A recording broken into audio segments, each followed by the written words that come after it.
Eh bien, je m'appelle Marie Poulard, j'ai 49 ans, je suis enseignante depuis 25 ans et depuis 15 ans à Saint-Jean-Baptiste de la Salle ici à Saint-Gilles. Alors, c'est pas tout à fait un choix dans le sens où j'ai également enseigné dans le professionnel auparavant et que j'enseigne encore actuellement en parallèle, en général et en technique. Puisque depuis cette année, j'ai rejoint les rangs de l'Institut Saint-Luc, à Saint-Gilles également.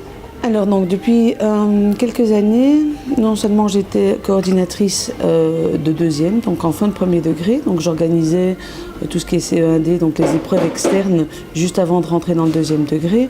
Mais en plus de ça, je suis responsable du cours de projet, qui est le cours que l'école a choisi de réserver aux élèves de 2S, c'est-à-dire les doubleurs de deuxième, donc des enfants qui sont automatiquement dans leur troisième année dans le premier degré et pour qui la fin de l'année est source de décision.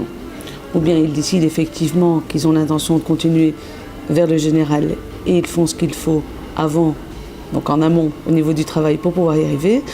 Ou bien effectivement ils attendent et ils préfèrent ou s'orienter eux-mêmes ou attendre la décision parfois un petit peu forcée du conseil de classe.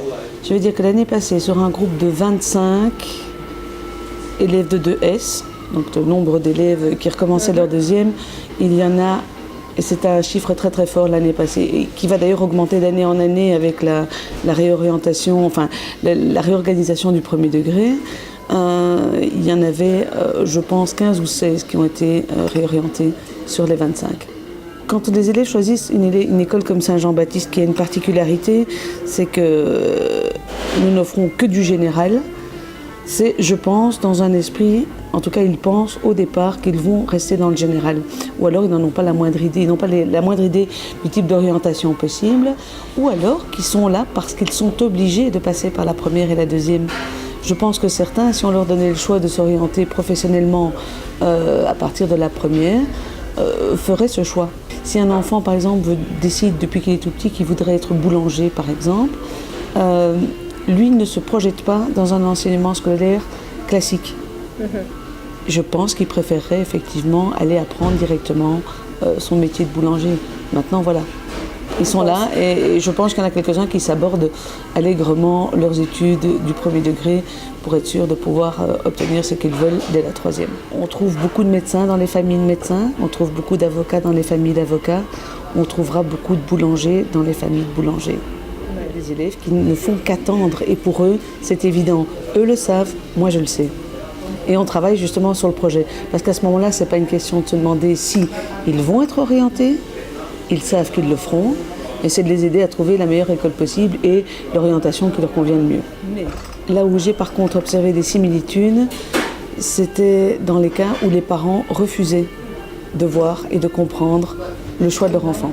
Et il y a surtout des parents qui refusent de voir ce que nous on voit et qui ne sont pas prêts du tout à accepter. Bon, il y a des parents, effectivement, et personne ne connaît mieux son enfant que le parent, on est bien d'accord, si ce n'est qu'ils passent beaucoup plus de temps éveillés avec nous qu'avec eux. Ça, oui.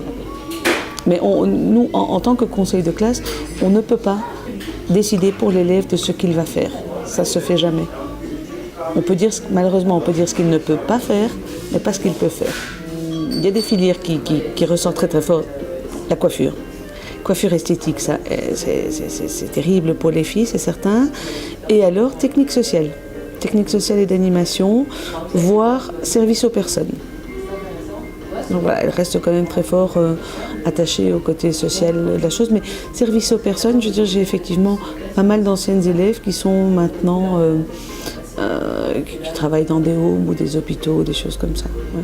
Pour moi, tout le monde peut faire ce qu'il veut, à partir du moment où c'est pas une souffrance. Parce qu'à partir du moment où ça devient quelque chose où rien que le fait d'être dans une école devient insurmontable, alors ça vaut plus la peine.